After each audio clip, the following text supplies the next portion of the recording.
ಇಡೀ ದೇಶವೇ ಕಾತರದಿಂದ ಕಾಯ್ತಾ ಇದ್ದ ಶುಭ ದಿನ ಇವತ್ತು ಪ್ರಭು ಶ್ರೀರಾಮನ ಪ್ರಾಣ ಪ್ರತಿಷ್ಠಾಪನೆಯ ಪುಣ್ಯ ದಿನ. ಇನ್ನು ಕೆಲವೇ ಕ್ಷಣಗಳಲ್ಲಿ ಶತಮಾನಗಳ ಕನಸು ನನಸಾಗುವಂತಹ ಸಂದರ್ಭ. ದೇಶವೇ ಕಾತರದಿಂದ ಕಾಯ್ತಾ ಇದ್ದ ಶುಭ ದಿನ ಬಂದೇ ಬಿಟ್ಟಿದೆ. ಇನ್ನು ಏನಿದ್ರೂ ಕೂಡ ಮಂದಿರ ಲೋಕಾರ್ಪಣೆಯಾಗೋದು, ಅದರ ಜೊತೆಗೆ ಬಾಲರಾಮನಿಗೆ ಪ್ರಾಣ ಪ್ರತಿಷ್ಠಾಪನೆ ಆಗೋದು ಮಾತ್ರ ನೋಡೋದಕ್ಕೆ ಬಾಕಿ ಇರೋದು. ಅಯೋಧ್ಯೆ ಮಂದಿರದಲ್ಲಿ ಶ್ರೀರಾಮನ ಪ್ರಾಣ ಪ್ರತಿಷ್ಠಾಪನೆ ನಡೆಯಲಿದೆ. ಮಧ್ಯಾಹ್ನ 12:30 ಶುಭ ಅಭಿಜಿನ್ ಲಗ್ನದಲ್ಲಿ ಮುಹೂರ್ತದಲ್ಲಿ ಈ ಒಂದು ಬಾಲರಾಮನಿಗೆ ಪ್ರಾಣ ಪ್ರತಿಷ್ಠಾಪನೆ ನಡೆಯುತ್ತೆ.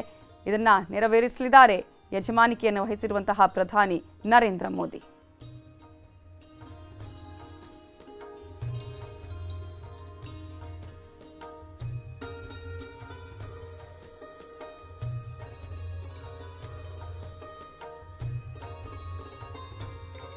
ಸದ್ಯ ಅಯೋಧ್ಯೆಯಲ್ಲಿ ಏನೆಲ್ಲ ಕಾರ್ಯಕ್ರಮಗಳು ನಡೀತಾ ಇದೆ, ಕಡೆ ಹಂತದ ಒಂದು ಕಾಯುವಿಕೆ ಇರುತ್ತಲ್ಲ, ಎಕ್ಸೈಟ್ಮೆಂಟ್ ಹೇಗಿದೆ ಅನ್ನೋದ್ರ ಬಗ್ಗೆ ಇನ್ನಷ್ಟು ಡೀಟೇಲ್ ಆಗಿ ಇನ್ಫಾರ್ಮೇಶನ್ ಕೊಡೋದಕ್ಕೆ ಅಯೋಧ್ಯೆಯಿಂದಲೇ ನೇರ ಸಂಪರ್ಕದಲ್ಲಿ ಜಾಯಿನ್ ಆಗಿದ್ದಾರೆ ನನ್ನ ಕಲೀಗ್ ಪೃಥ್ವಿರಾಜ್ ಹಾರನಹಳ್ಳಿ. ಪೃಥ್ವಿರಾಜ್, ಸಂಭ್ರಮದ ವಾತಾವರಣ, ಅದನ್ನ ಕಣ್ಣುಗಳಿಂದ ನೋಡುವಂತ ಭಾಗ್ಯ ನಿಮಗೆ ಸಿಗ್ತಾ ಇದೆ. ಅಯೋಧ್ಯೆಯಲ್ಲಿ ನೀವಿದ್ದೀರಾ, ಆ ಕ್ಷಣವನ್ನ ವಿವರಿಸ್ತಾ ಹೋಗೋದಾದ್ರೆ ಪೃಥ್ವಿರಾಜ್.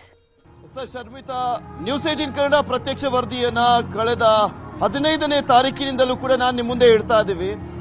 ಈ ಒಂದು ಸಂದರ್ಭ ಇದೆಯಲ್ಲ, ನಿಜಕ್ಕೂ ನನ್ನ ಪಾಲಿನಲ್ಲೂ ಕೂಡ ಸೌಭಾಗ್ಯ ಅಂತ ಹೇಳಿದ್ರೆ ತಪ್ಪಾಗ್ಲಿಕ್ಕಿಲ್ಲ. ಬಿಕಾಸ್ ಈ ಒಂದು ನೆಲನೇ ಒಂದು ರೀತಿಯಾದಂತಹ ಪಾಸಿಟಿವ್ ವೈಬ್ಸ್. ಈ ಒಂದು ನೆಲದಲ್ಲೇ ಒಂದು ರೋಮಾಂಚನಕಾರಿ ಘಟನೆಗಳೆಲ್ಲ ನಡೆದಿರುವಂತಹ ಹಿನ್ನೆಲೆಯಲ್ಲಿ ನಮ್ಗೆಲ್ರಿಗೂ ಕೂಡ ಈ ಒಂದು ನೆಲ ಒಂದು ರೋಮಾಂಚನವನ್ನ ತಂದಿರುವಂತದ್ದು. ಸಹಜವಾಗಿ ಶತಶತಮಾನಗಳ ಕನಸು ನನಸಾಗ್ತಾ ಇರುವಂತಹ ಸಂದರ್ಭವನ್ನ ಇಡೀ ರಾಷ್ಟ್ರ ಸಂಭ್ರಮದಿಂದ ಅಂದ್ರೆ ಸಂಭ್ರಮಿಸ್ತಾ ಇರುವಂತದ್ದು. ಹಬ್ಬದ ವಾತಾವರಣ ಇಡೀ ರಾಷ್ಟ್ರದಲ್ಲಿ ಇರುವಂತದ್ದು. ಇನ್ನ ಅಯೋಧ್ಯೆ ಅಂದ್ರೆ ಕೇಳಬೇಕಾ, ಅಯೋಧ್ಯೆಯಲ್ಲಿ ಇರುವಂತಹ ಸಂಭ್ರಮ ಸಡಗರ ಮುಗಿಲು ಮುಟ್ಟಿದೆ. ಅದು ಭವ್ಯ ರಾಮ ಮಂದಿರವನ್ನ ನಿರ್ಮಾಣ ಮಾಡಲಾಗ್ತಾ ಇರುವಂತಹ ಶಿಲಾನ್ಯಾಸದ ಸಂದರ್ಭದಿಂದಲೂ ಕೂಡ ಈ ರೀತಿಯಾದಂತಹ ಒಂದು ಸಂಭ್ರಮ ಮನೆ ಮಾಡಿರುವಂತದ್ದು ನಿಮ್ಗೆ ಈಗ ತೋರಿಸ್ತೀವಿ. ಅಟ್ ಪ್ರೆಸೆಂಟ್ ಯಾವ ರೀತಿಯಾಗಿದೆ, ಗ್ರೌಂಡ್ ರಿಯಾಲಿಟಿ ಹೇಗಿದೆ ಅನ್ನುವಂಥದ್ದನ್ನ ನೋಡೋದಾದ್ರೆ ನಿಮ್ಗೆ ತೋರಿಸ್ತಾ ಇದೀವಲ್ಲ, ಇದು ಧರ್ಮಪಥದಲ್ಲಿ ಯಾವ ರೀತಿಯಾಗಿ ಪೊಲೀಸರನ್ನು ಯೋಚನೆ ಮಾಡಲಾಗಿದೆ ಅನ್ನುವಂಥದ್ದನ್ನ ಗಮನಿಸಬಹುದು. ಪ್ರತಿ ಒಂದು ಕಡೆನೂ ಕೂಡ ಕೇಸರಿ ಬಾವುಟಗಳನ್ನ ಕಟ್ಟಲಾಗಿದೆ. ಅದರ ಜೊತೆಗೆ ಹೂವಿನ ಅಲಂಕಾರವನ್ನ ಕೂಡ ಮಾಡಲಾಗಿರುವಂಥದ್ದು. ಪ್ರತಿ ಒಂದು ಬೀದಿಯಲ್ಲೂ ಕೂಡ ಹೂವಿನ ಅಲಂಕಾರವನ್ನ ಮಾಡಲಾಗಿರುವಂಥದ್ದು.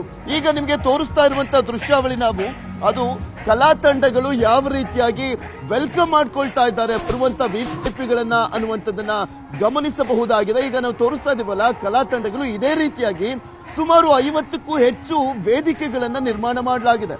ಚಿಕ್ಕ ಚಿಕ್ಕ ವೇದಿಕೆಗಳನ್ನ ನಿರ್ಮಾಣ ಮಾಡಲಾಗಿದೆ. ಈ ಕಲಾ ತಂಡಗಳಿದ್ದಾವಲ್ಲ, ಆಲ್ಮೋಸ್ಟ್ ಎಲ್ಲಾ ರಾಜ್ಯದಿಂದಲೂ ಕೂಡ ಒಂದೊಂದು ಕಲಾ ತಂಡಗಳನ್ನ ಈಗ ಆಲ್ರೆಡಿ ಕರೆಸಲಾಗಿರುವಂತದ್ದು.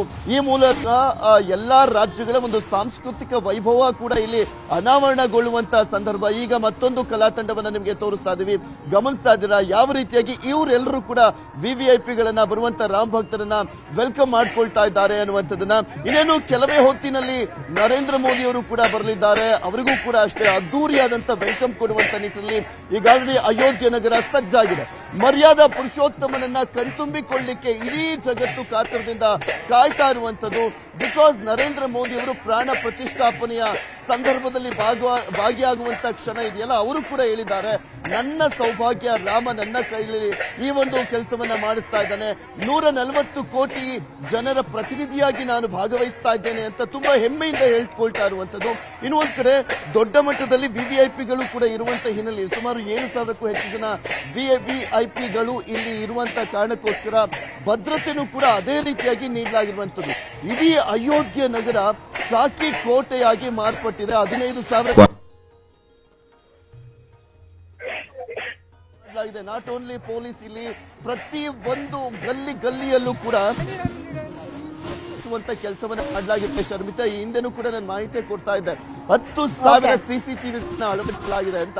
ಆ 10,000 ಸಿಸಿಟಿವಿಗಳ ವೈಶಿಷ್ಟ್ಯತೆ ಏನಪ್ಪಾ ಅಂದ್ರೆ 90% AI ಕ್ಯಾಮೆರಾಗಳು ಇರುವಂತದ್ದು. ಮತ್ತೊಂದ್ ಕಡೆ ನಿಮ್ಗೆ ತೋರಿಸ್ತಾ ಇದೀವಿ 112 ಇದೆ. 112 ಎಮರ್ಜೆನ್ಸಿ ಸೆಂಟರ್ ಅನ್ನ ಮಾಡಲಾಗಿದೆ. ಇದು ಕಂಟ್ರೋಲಿಂಗ್ ಸೆಂಟರ್ ಕೂಡ ಮಾಡಲಾಗಿರುವಂತದ್ದು. ಯಾವುದೇ ಸಮಸ್ಯೆಗಳು ಎದುರಾದಂತಹ ಸಂದರ್ಭದಲ್ಲಿ ಕಾಂಟ್ಯಾಕ್ಟ್ ಮಾಡಬಹುದು. 112ಗೆ ಕರೆಯನ್ನ ಮಾಡಿದಂತಹ ಸಂದರ್ಭದಲ್ಲಿ ಆ ತತ್ಕ್ಷಣಕ್ಕೆ ರೆಸ್ಪಾನ್ಸ್ ಸಿಗುತ್ತೆ. ಮತ್ತು ಒಂದ್ ಕಡೆ ನಿಮ್ಗೆ RAF ಪಡೆಗಳನ್ನ ಕೂಡ ತೋರಿಸ್ತಾ ಇದೀವಿ. ಈಗ ರಾಮಪಥವನ್ನ ತೋರಿಸ್ತಾ ಇದೀವಿ. ಅದ್ದೂರಿಯಾದಂತ ವೆಲ್ಕಮ್ ಮಾಡ್ಕೊಳ್ಳಿಕ್ಕೆ ಮರ್ಯಾದಾ ಪುರುಷೋತ್ತಮನಿಗೆ ಸಜ್ಜಾಗಿದೆ Ayodhya. Navita and Sharmita. Fine, thank you Prithviraj ತಮ್ಮೆಲ್ಲ ಇನ್ಫಾರ್ಮೇಶನ್ಗೆ. ಕನ್ನಡಿಗರ ನೆಚ್ಚಿನ ನ್ಯೂಸ್ 18 ಕನ್ನಡ ಈಗ ವಾಟ್ಸ್ಆಪ್ನಲ್ಲೂ ಲಭ್ಯ. ಕರ್ನಾಟಕ ದೇಶ ವಿದೇಶಗಳ 360 ಡಿಗ್ರಿ ಸುದ್ದಿಯ ವಿವರಗಳನ್ನ ನಿಮ್ಮ ಕೈ ಬೆರಳುಗಳಲ್ಲೇ ಪಡಿಲಿಕ್ಕೆ ಈ QR ಕೋಡ್ ಅನ್ನ ಸ್ಕ್ಯಾನ್ ಮಾಡಿ, ನಮ್ಮ ಚಾನಲ್ ಫಾಲೋ ಮಾಡಿ, ನೋಟಿಫಿಕೇಶನ್ ಆನ್ ಮಾಡಿ.